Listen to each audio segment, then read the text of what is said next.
The alarm screamed through the bridge of the Imperial monitoring station. Admiral Lisa Carter jumped from her chair as red lights flashed across every screen.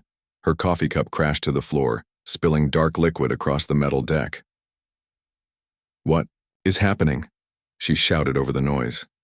Lieutenant Jake Williams rushed to his control panel. His fingers moved fast across the buttons. "Admiral, we have something impossible on our sensors. A ship just appeared out of nowhere." Lisa ran to the main viewing screen. Space looked empty and black as always. Stars twinkled in the distance like tiny diamonds. Nothing seemed different. "I don't see anything," she said. "Look at Sector 7, Jake said." He pointed to a spot in space that looked exactly like every other spot. Lisa stared harder. Then she saw it. A small dot that wasn't there before. It was so faint she almost missed it. The dot grew bigger as she watched. "How big is it?" she asked. "About the size of an exploration ship," Jake answered. "But Admiral, the energy readings are crazy. This thing is putting out more power than our biggest battleships." Lisa felt cold fear in her stomach. The Zephyrian Empire ruled this part of space for thousands of years. Their ships were the strongest and fastest in the galaxy. Nothing should be more powerful than their fleet. "Where did it come from?" she demanded. "That's the weird part," Jake said. His voice shook a little. "It didn't fly here. It didn't use any jump gate. It just appeared. Like someone turned on a light switch." The ship on the screen was getting clearer now. Lisa could see its shape.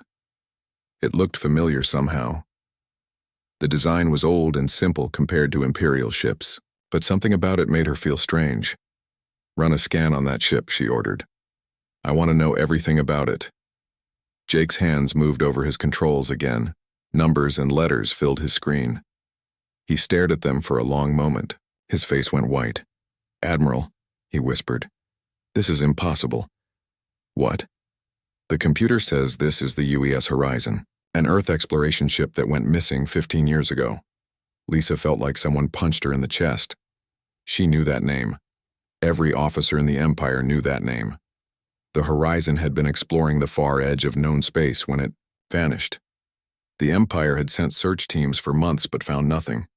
Everyone assumed the crew was dead. "That can't be right," she said. "Run the scan again." Jake ran the scan 3 more times. Each time the computer gave the same answer. The ship in front of them was definitely the Horizon, but that made no sense at all. "Admiral," called out another officer from across the bridge, "I'm picking up life signs on that ship. Human life signs." Lisa's mouth fell open. Humans were tough, but they couldn't survive 15 years lost in deep space. Their ships didn't have enough food or air. And this ship looked exactly the same as it did the day it disappeared. No damage, no wear, no signs of age at all. "Try to contact them," she ordered. Jake pressed buttons on his communication panel. "UES Horizon, this is Imperial Station Nexus, Prime. Please respond." They waited. Space stayed quiet. "UES Horizon, do you hear us? This is Admiral Carter of the Zephyrian Imperial Fleet. Please answer." Still nothing. Lisa walked closer to the main screen.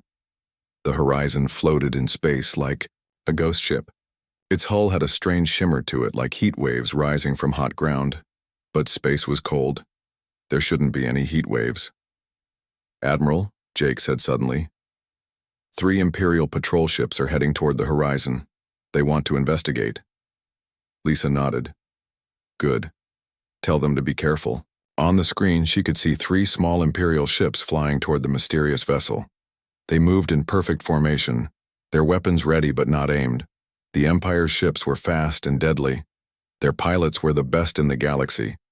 But as Lisa watched, something impossible happened.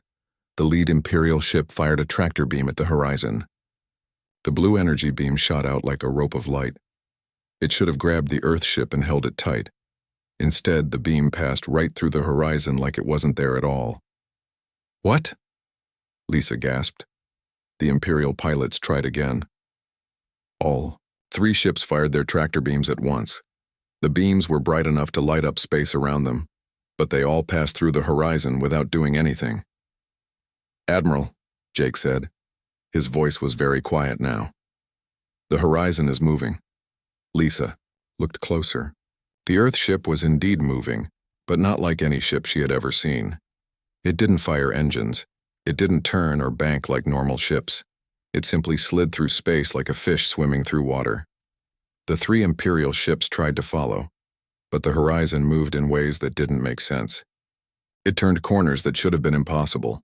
It moved up and down and sideways all at the same time. The Imperial pilots couldn't keep up. Then, without warning, the communication system crackled to life. "Imperial Station Nexus Prime, this is Captain Jake Morrison of the UES Horizon. Sorry for the delay, we were just getting our bearings." The voice was calm and friendly, like someone calling to ask about the weather. Lisa stared at the speaker in shock. Captain Morrison had been missing for 15 years. He should be older now, maybe gray-haired and tired, but his voice sounded exactly the same as it did in the old recordings. "Captain Morrison," Lisa said, "this is Admiral Carter. We thought you were dead.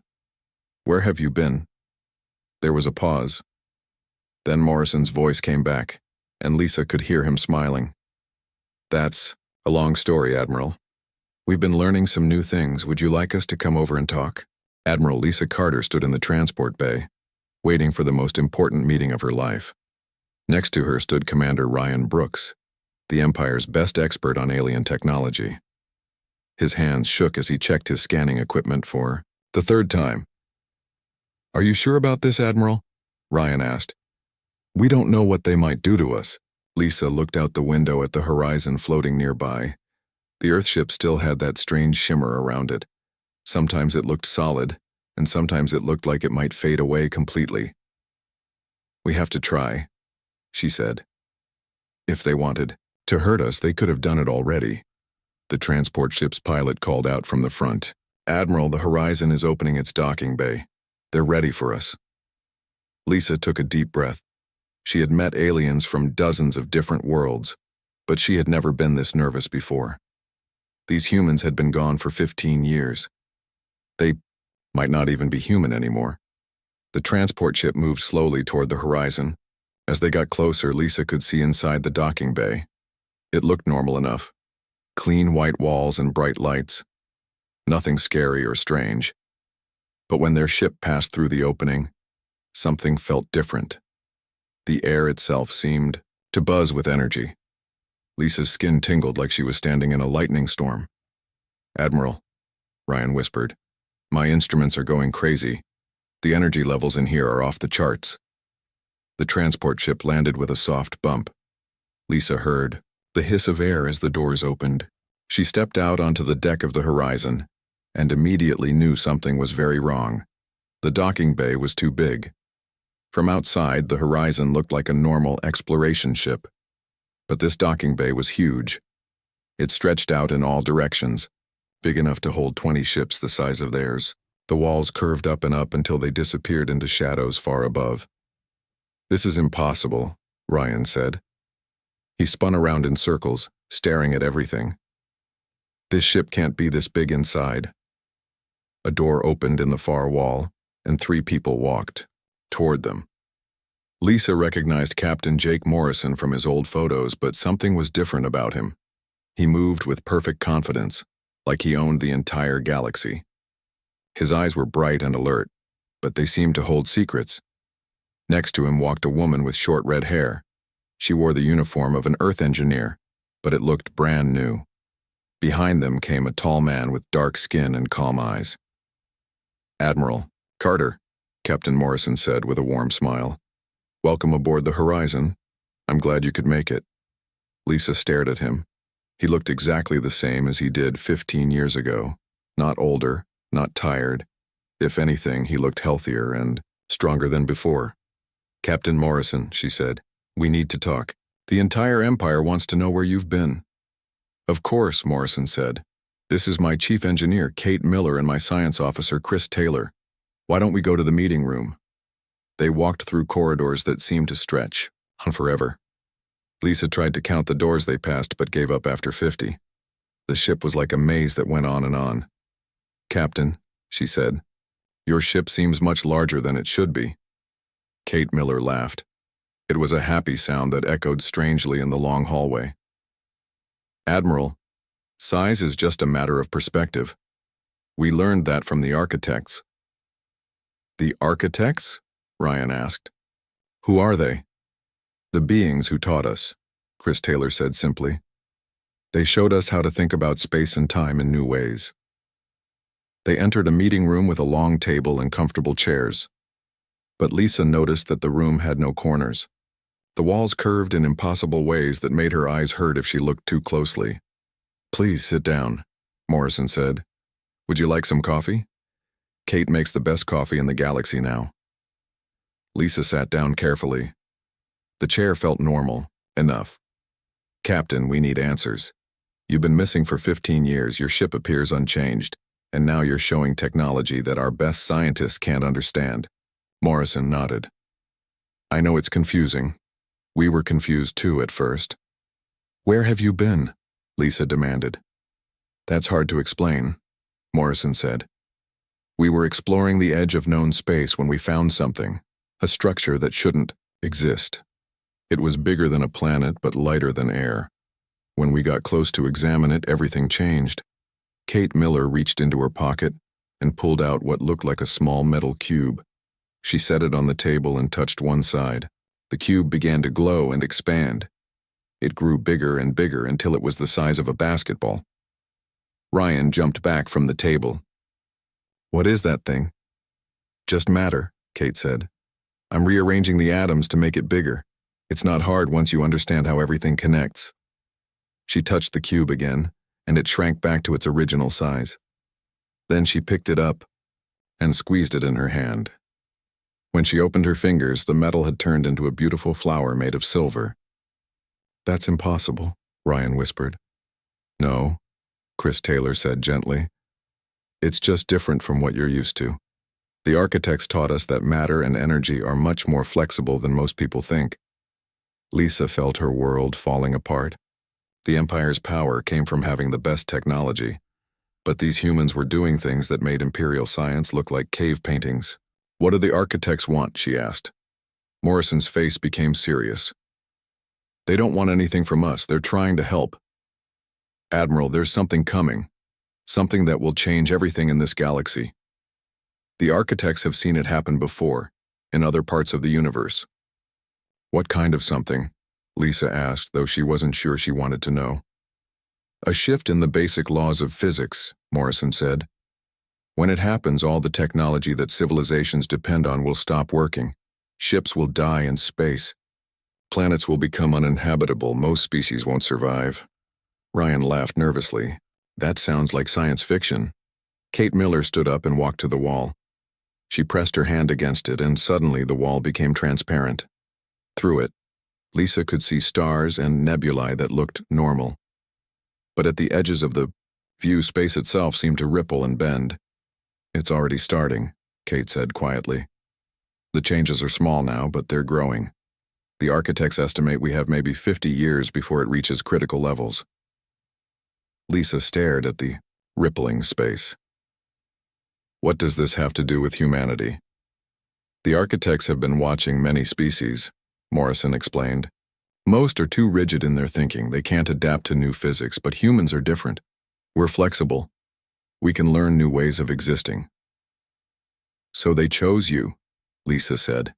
They offered, Morrison corrected. We could have said no. We could have stayed the way we were and faced whatever came, but we chose to accept their help. Chris Taylor leaned forward. Admiral, they didn't just give us new technology. They taught us to see reality differently, to understand that the universe is much stranger and more wonderful than anyone imagined. Lisa looked around the impossible room, at the humans who could reshape matter with their hands, at the walls that showed views of twisted space. What happens to the rest of us? She asked quietly. Morrison smiled sadly. That depends on what you choose to do with the time you have left. High Admiral Peter Kane slammed his fist on the conference table. The sound echoed through the war room of the Imperial flagship. Around the table sat the most powerful military leaders in the Empire, but their faces showed fear instead of confidence. This is impossible, Kane shouted. No species should have power like this. We are the Empire. We rule this galaxy. Admiral Lisa Carter stood at the front of the room. She had just finished telling the council about her visit to the horizon. The other officers stared at her like she was telling fairy tales. Sir, she said carefully, I saw what they can do with my own eyes. They're not lying about their abilities. Then we destroy them, Kane said. His voice was cold and hard. We gather our entire fleet and blow that ship to pieces before they can threaten us. Commander Ryan Brooks stepped forward. He held a data pad in his shaking hands. Admiral Kane, I don't think our weapons will work on them. The energy readings I got from their ship show defenses we can't even understand. Kane turned his angry eyes toward Ryan. Are you telling me that a single human exploration ship is stronger than the entire Imperial fleet?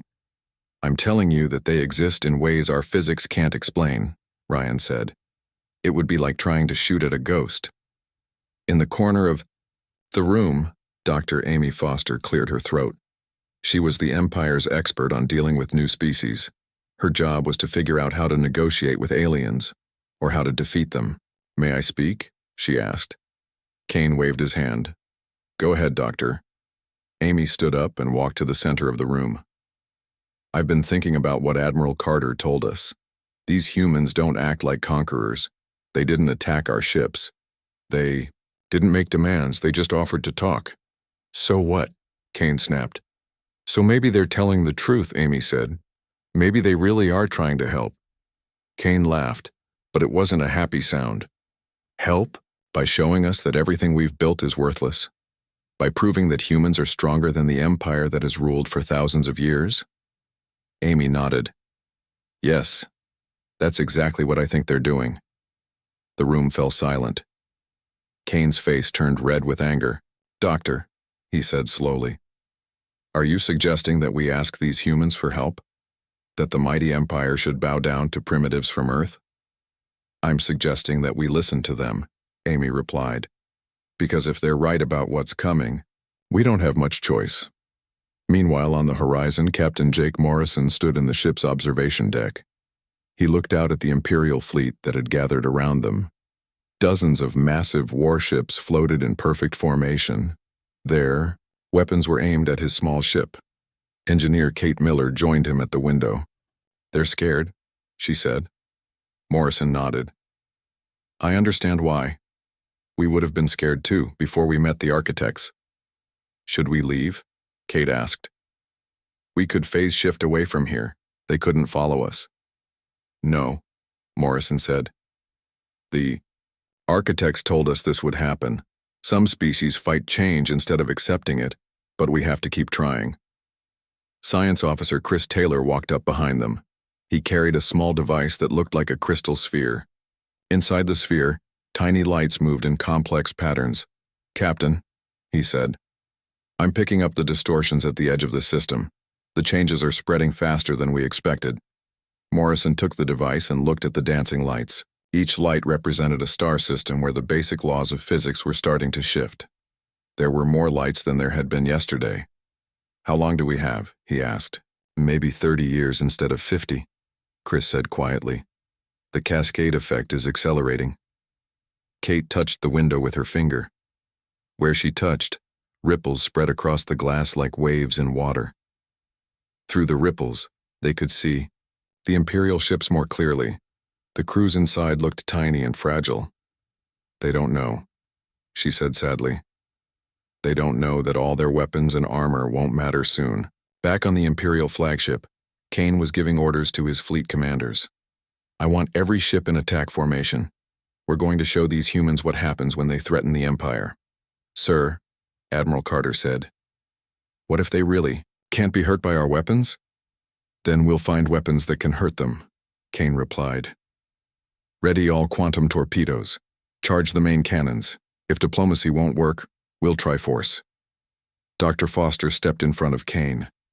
Admiral, this is a mistake. If we attack them and fail, we'll look weak to every species in the Empire. But if we attack them and succeed, we'll have destroyed the only beings who might be able to help us survive what's coming. Kane pushed past her. Doctor, I've heard enough. The Empire doesn't need help from anyone, especially not from humans. The fleet moved into position around the horizon. Hundreds of weapons locked onto the small Earth ship. In the command centers of dozens of warships, Imperial officers prepared to fire. On the horizon, Morrison felt the weapons targeting his ship. The sensation was like having someone point a finger at him from across a crowded room. He could sense the fear and anger of the Imperial crews. "Captain," Kate said, "they're about to attack." Morrison sighed. "I know. The architects warned us about this too. When beings are afraid, they often choose to fight instead of learn." "What should we do?" "Nothing. Violent," Morrison said. "Show them that force won't work, but don't hurt anyone. They're acting out of fear, not evil." The Imperial fleet fired all at once. Hundreds of energy beams and missiles streaked toward the horizon. The combined firepower was enough to destroy a small moon. But as the weapons reached the Earthship, something strange happened. The beams and missiles simply passed through the horizon like it wasn't there. They continued flying into empty space until they faded away. On the Imperial flagship, Kane stared at his screens in shock. "What happened? Why didn't our weapons hit?" "Sir," the weapons officer called out. "All weapons show direct hits, but there's no damage to the target." Kane turned to his science officer. "Explain this." The science officer looked at his instruments with confusion. "Sir, it's like the ship exists and doesn't exist at the same time. Our weapons can see it, but they can't touch it." Kane felt cold fear growing in his chest. The Empire's power came from having the strongest military in the galaxy. But their strongest weapons couldn't even scratch one small human ship. "Fire again," he ordered. "Sir," Admiral Carter said. "Maybe we should—" "Fire again," Kane shouted. The fleet fired a second time, then a third. Each time the weapons passed harmlessly through the horizon. The small Earthship didn't even move or react. It just floated in space, untouchable. On the horizon, Morrison opened a communication channel to the Imperial fleet. "Imperial fleet," he said gently. "We know you're afraid. We were afraid too when we first learned about the changes coming to this galaxy. But fighting won't solve this problem. The enemy isn't us. The enemy is time itself, and it's running out for everyone." Kane grabbed the communicator on his flagship. "Human ship, surrender now or we'll find a way to destroy you." Morrison's voice came back, still gentle but sad. "Admiral Kane, we're not your enemies. We're trying to save you. All of you. But we can't force you to accept help you don't want." Kane's face twisted with rage. "We don't need help from primitives like you." "Admiral," Morrison said quietly, "look at your own sensors. Look at the edge of your territory. The distortions are spreading. Your scientists will start noticing them soon. When they do, remember that we offered to help." The communication channel went silent. The horizon began to shimmer and fade. Slowly, like a ghost becoming invisible, the Earthship disappeared from view. But on every Imperial sensor, the impossible energy readings remained. The humans were still there, just beyond the reach of normal sight. Kane slumped in his command chair. Around him, his officers waited for orders. But for the first time in his life, the High Admiral of the Imperial fleet didn't know what to do. Dr. Amy Foster sat alone in her lab aboard the Imperial Research Station. Around her, dozens of screens showed data that made no sense. For 3 weeks, she had been studying the information Commander Ryan Brooks brought back from the horizon. Every number told her the same impossible story. The humans were telling the truth. At the edge of Imperial space, stars were acting strangely. Their light flickered in patterns that shouldn't exist. Planets were drifting from their orbits for no reason. And in the deepest corners of space, reality itself seemed to be breaking down. Amy rubbed her tired eyes and looked at the latest reports. A mining station in Sector 12 had sent a desperate message before going silent.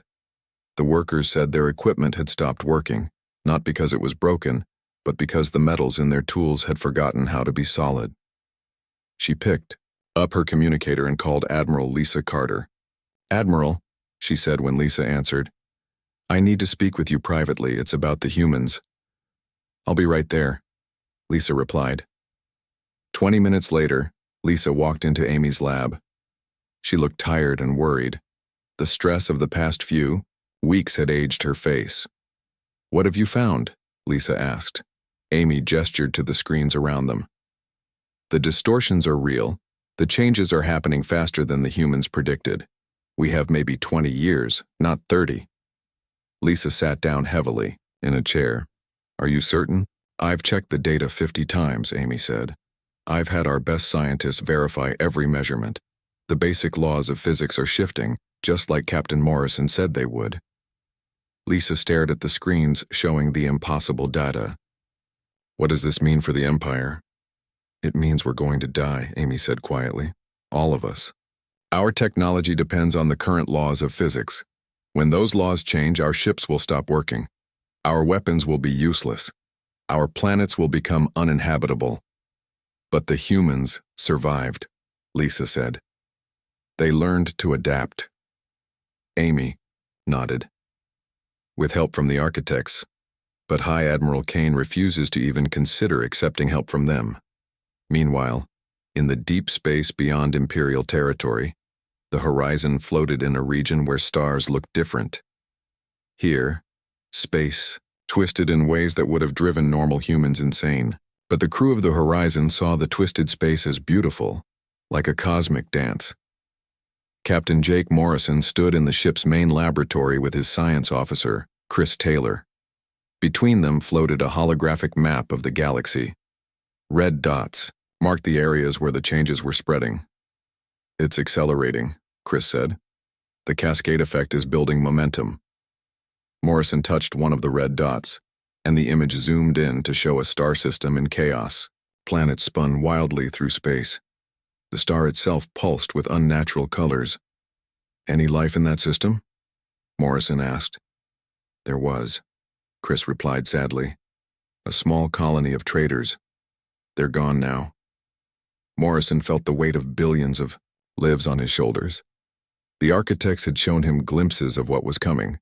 Entire civilizations would vanish when the changes reached critical mass. Species that had existed for millions of years would disappear overnight. "Have you made contact with any other governments?" he asked. "A few," Chris said. "The Altarian Republic is interested in talking. The Centauri Alliance sent a diplomatic ship to meet with us, but most species are reacting like the Empire. With fear and anger," Morrison said. "Yes, they think we're the threat, not the solution." Engineer Kate Miller entered the lab, carrying a crystal device that glowed with soft blue light. "Captain, I've been working on something that might help." She placed the device on the table. It projected a three-dimensional image of a human figure surrounded by swirling energy. "This is a simulation of the transformation process," Kate explained. "I think I can simplify it, make it easier for other species to understand and accept." Morrison studied the image.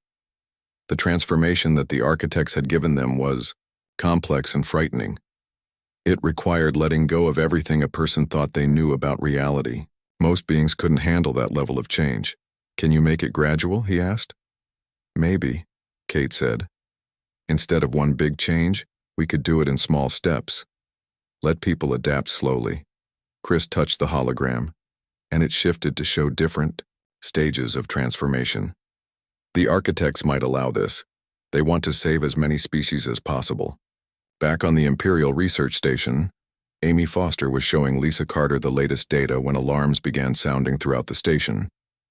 Red lights flashed, and computerized voices announced emergency protocols. "What's happening?" Lisa demanded. Amy ran to her main console. Her fingers flew over the controls as she tried to understand what the sensors were detecting.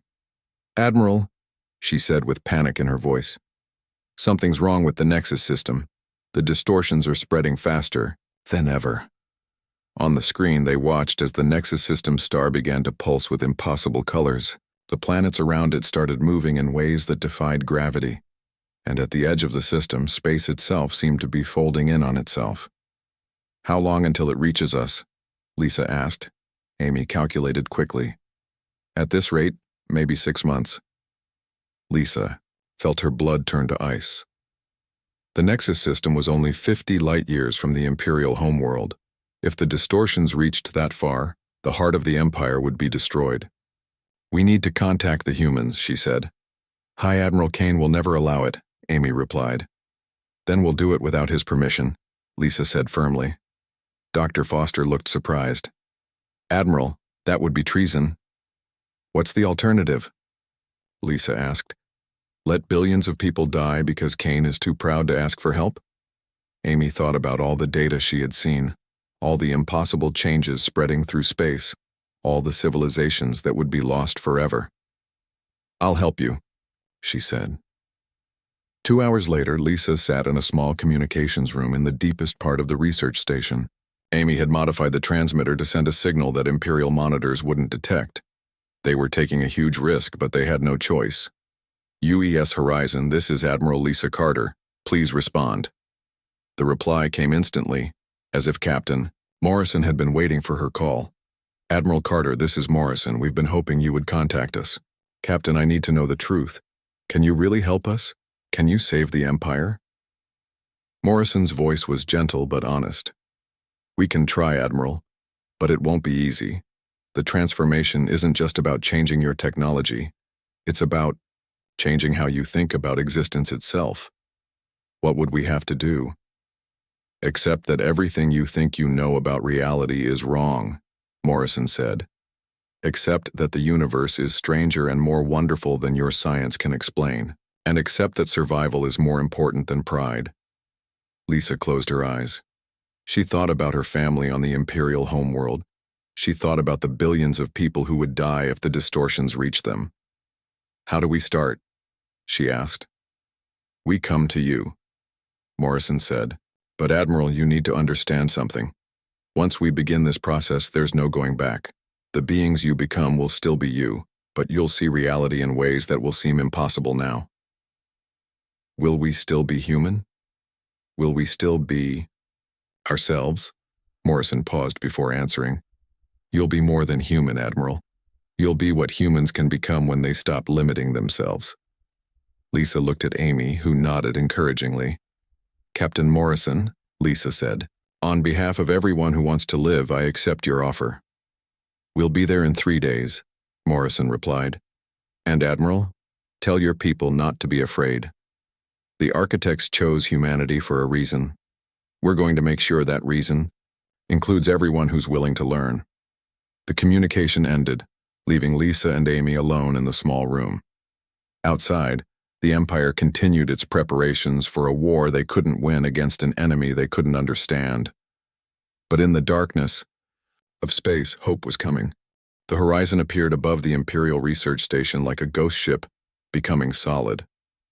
Admiral Lisa Carter watched from the main observation deck as the beautiful Earth vessel shimmered into existence. Behind her stood 24 Imperial officers and scientists who had volunteered for the transformation process. Dr. Amy Foster checked her equipment one final time. "Admiral, are you sure about this? Once we begin, there's no way back." Lisa nodded. "Amy, look at the latest reports. 3 more systems went dark yesterday. The distortions are spreading faster than anyone predicted. This is our only chance." On knee. The other side of the station, High Admiral Peter Kane sat in his command center surrounded by his most loyal officers. On his screens, he could see the horizon docking with the research station. His face was red with anger. "They're committing treason," he said through gritted teeth. "Carter and her people are betraying everything the Empire stands for." Colonel Mike Thompson, Kane's second in command, looked worried. "Sir, maybe we should consider that they might be right. The reports from the outer systems are getting worse every day." Kane turned his cold eyes toward Thompson.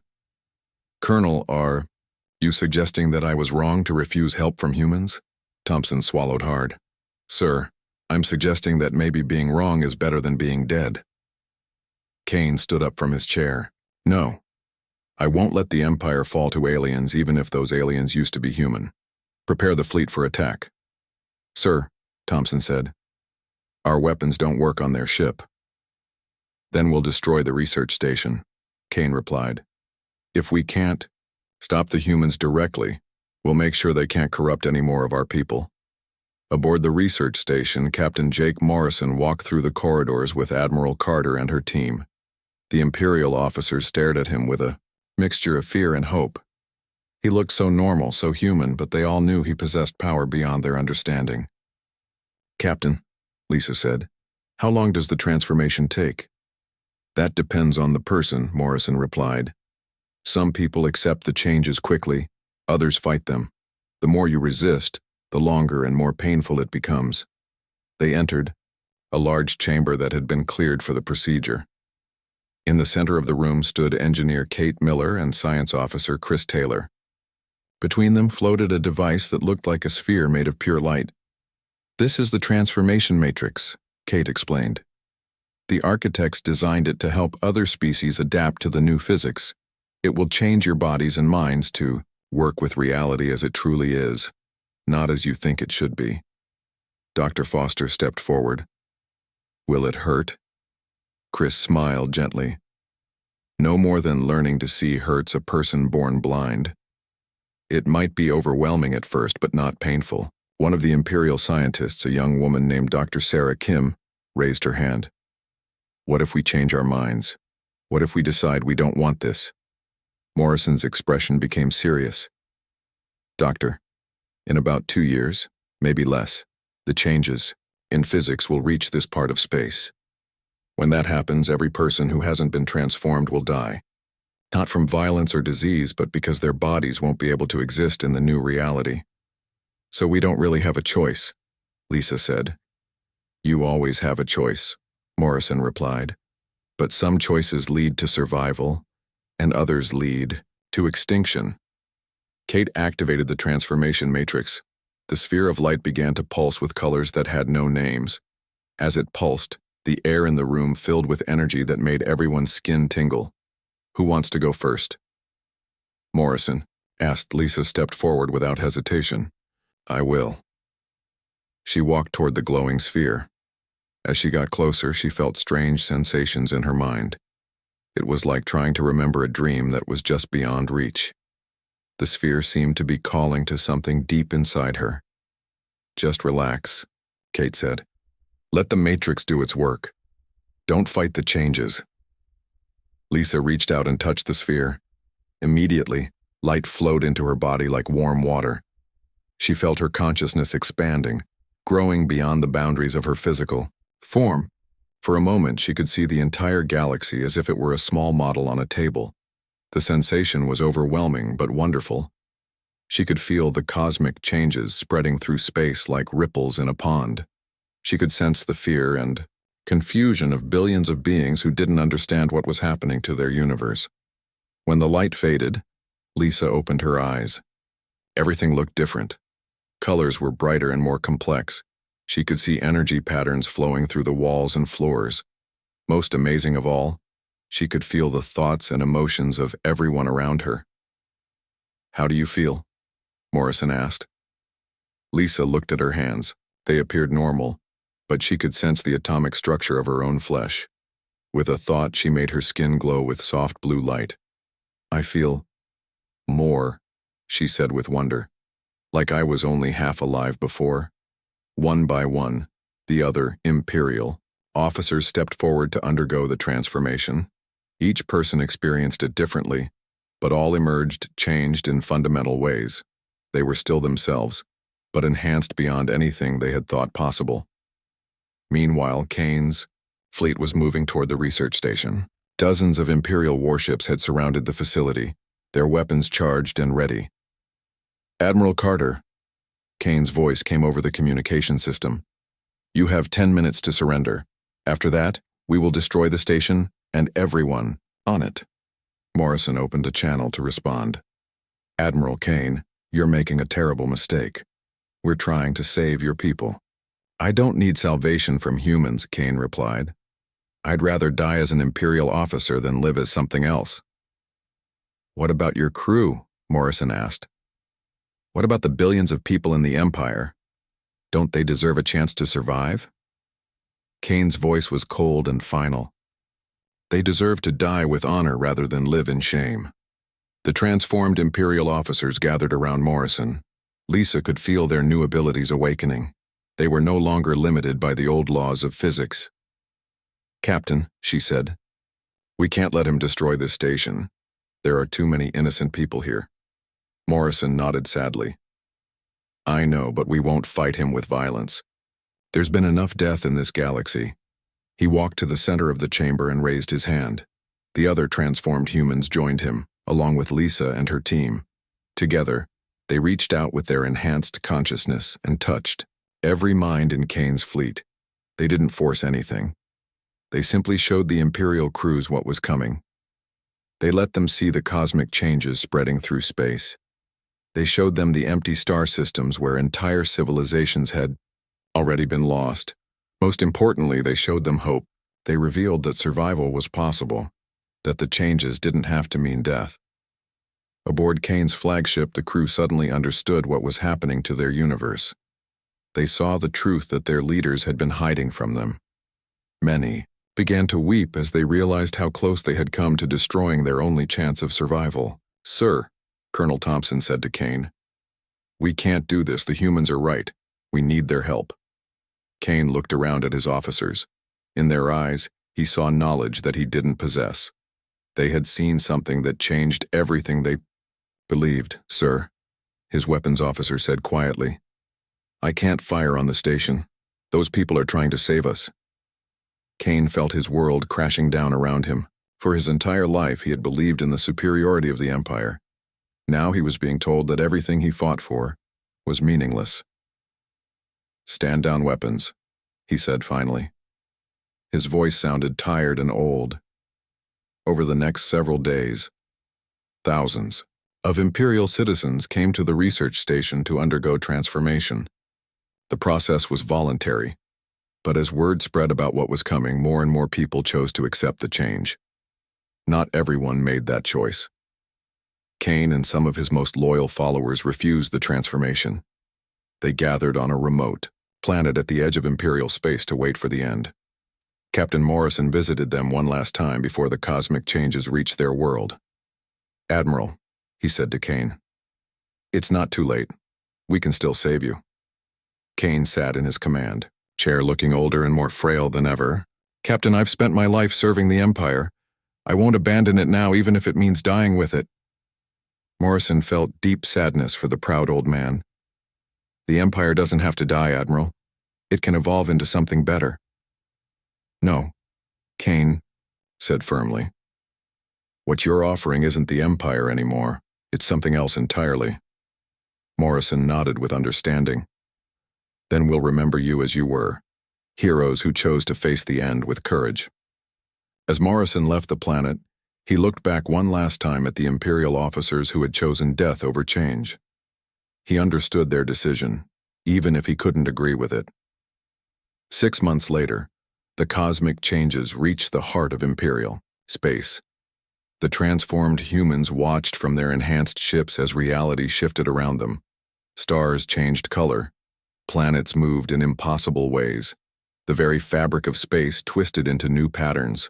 But the transformed survivors adapted easily to the new physics. They had become beings of pure consciousness that could exist in any reality. They spread throughout the changed galaxy, helping other species that had chosen transformation. Years passed and the galaxy slowly rebuilt itself according to new rules. The Empire was gone, but something better had taken its place. A community of enhanced beings from dozens of